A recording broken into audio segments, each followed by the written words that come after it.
Welcome to Certain Point of Views Trade School, where each episode a different host talks about a comic book trade paperback that they loved and why they love it. Hello, class. I'm Logan Crowley from the Single Bound podcast, available on Spotify, and I'll be your guest instructor this evening. Today I want to talk about one of my absolute favorite comics ever read, and I think one of the most underrated stories in comics. I think the fact that it is part of an ongoing series that is itself pretty celebrated actually kind of hides this book, whereas if it was a miniseries by itself, I think it would get a lot more attention, but people feel like they have to read the whole series to get to this story, and when they don't. This trade absolutely stands alone by itself, and that is Astro City, Tarnished Angel by Kurt Busiek, Alex Ross, and Brad Anderson. Where do I even start with this? I guess the best way to talk about how good Tarnished Angel is to kind of tell you what it's riffing on. Astro City very much is a story older than Invincible or, The Boys or stuff like that, but it has that same kind of idea behind it of it is a superhero world that is like the superhero worlds that tweaked just enough not to get sued. And telling stories where you don't have to squint very hard to see who they're supposed to be, right?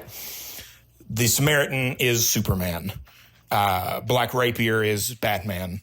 And actually, there are a couple of Batmans speckled throughout Astro City. The Confessor is also Batman. And you could probably do that for an hour.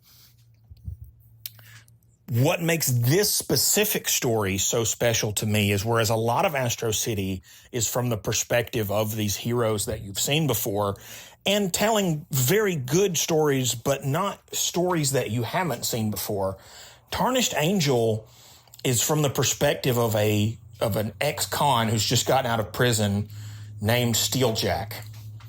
And Steeljack is, to say his comparison, he's basically the Rhino. He was a guy from poor neighborhood who agreed to an experiment that coated his skin and changed him forever into a obviously superpowered supernatural being. But it cannot be reversed. And he can never again feel, like subtle touches. He always is dangerous to the environment that he's in. And because of his past as a criminal, he's always immediately identifiable to all the heroes in Astro City as this superpowered menace. And so the book becomes this really incredible metaphor for the life that ex-cons have after they have served their time. And you see heroes that in other issues of Astro City are as selfless and as heroic as you expect superheroes to be. Now when they know they're dealing with Steeljack and they know his background, even though he has served his time, even though he really honestly is on the straight and narrow now, they treat him so poorly because they can only see his past when they look at him.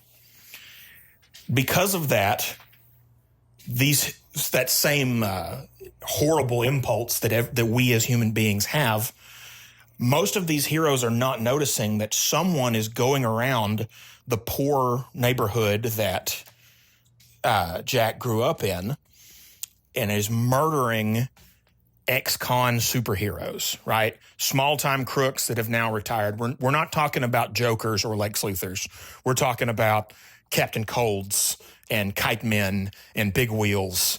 And actually, I really hate that I included Captain Cold in with those other two characters. That's really not fair. Captain Cold's a top 5 villain for me. But you get what I'm saying is that very gimmicky villains, villain of the month types that are speckled all over comics, but are never really anybody's favorite or most notorious villains, right? I think we all get excited in a way when we see Stiltman, but you wouldn't be happy if the main villain of the next Spider-Man movie was Stiltman. That's the kind of characters that live in Steeljack's neighborhood and have been completely forgotten by the world around them. So as they start to drop dead, you would expect heroes to care, but they don't. And so the community comes to Steeljack and offers him money to investigate this. Here's the other twist, though. Steeljack is not particularly smart. he is not a Sherlock Holmes detective. They're not picking him because he's a cerebral guy. They're picking him because he happens to be really, really hard to kill because of his steel skin. So even in this new path, it's not like he's found the perfect way for him to spend the rest of his life. He is yet again in a situation that he is not equipped to deal with.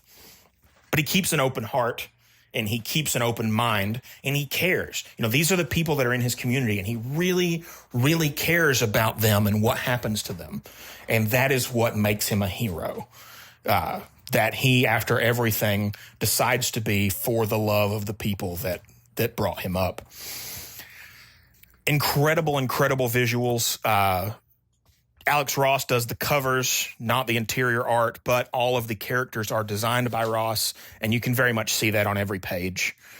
They have his very kind of quintessential classic,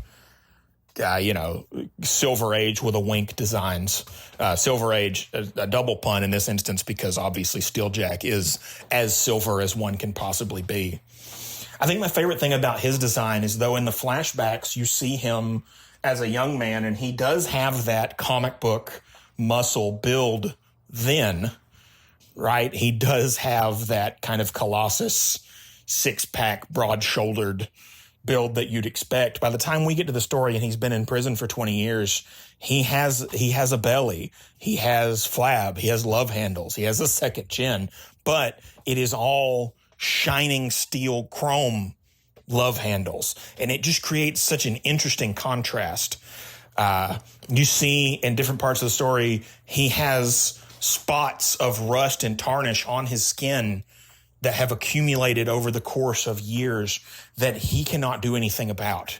He can treat them to keep them from getting worse, scrub them with steel wool or, the kinds of things you would use to take care of cutlery or a car finish, but he can never really remove them, adding to that leveled metaphor.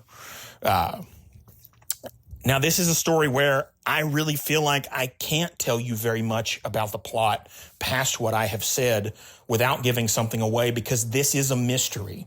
This is a whodunit, and a really, really good one, with really incredible, morally complicated characters and twists and turns that will have you questioning at times if you're even following the protagonist of this story, or if you are just happen to be following a guy who has ended up in it. I can't recommend it enough. And like I said, you might look at this, and I think most copies of Tarnished Angel, they'll say, Astro City book, whatever. And I think a lot of people look at that and they go, well, I got to read all the rest of Astro City before I read this. You don't. You should. Astro City's fantastic. But if you just want to pick up this trade by itself, it is a complete story. All the characters are introduced to satisfaction. It has a beginning, middle, and an end, and you're in and out. And I highly, highly recommend that you do, because I honestly hold this comic up in the same categories as Watchmen or The Dark Knight Returns. I think it is one of the best comics ever written, and such an important comic for all of us to read and think about in the kind of industrial prison society that we now live in, and what it does to people and how it alienates them from the very society that they are trying to reintegrate into. I can't recommend it enough. Thank you so much, Case, for the opportunity. Again, you can find me on Single Bound on Spotify, and happy reading. We love digging into epic comic book runs, but what about the art of the single issue?